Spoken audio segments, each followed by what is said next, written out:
About 2 years ago, I was driving home from a family reunion late at night. The drive was about 2 hours, and I decided not to stay overnight because I had work the next morning.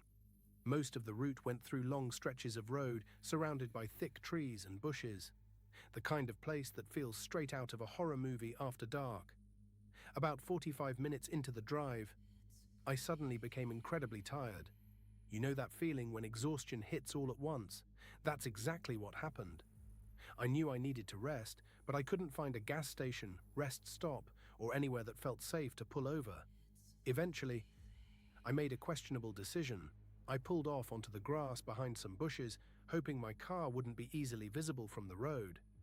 Before falling asleep, I checked the time, 11:22 p.m. The next thing I remember was being woken up by a scratching sound. I looked at the clock. 11:50 p.m. The noise stopped after a few seconds. I was still exhausted, so I didn't think much of it and drifted back to sleep. Then I woke up again. The same scratching sound. This time it was 12:40 a.m. The difference was, the noise didn't stop. At first I assumed it was an animal, but something felt off. Why would it come back nearly an hour later? I glanced into my rearview mirror and caught a brief glimpse of something moving away into the trees. I couldn't tell what it was. At that point, I decided I'd had enough. I started the car and pulled back onto the road. Less than 100 yards ahead, around a bend, I saw another vehicle parked on the side of the road. Driver's door hanging open. I slowed down slightly to look. Nobody was inside.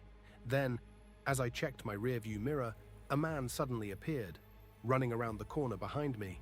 He was yelling and waving his arms.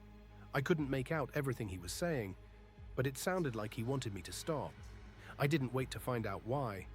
I kept driving and left the area as quickly as possible. To this day, I have no idea what caused the scratching sounds, who that man was, or what was happening out there. Maybe it was completely harmless, maybe not. Either way, I learned one lesson. If you're too tired to drive, find a proper place to stop and rest. Don't pull over in the middle of nowhere.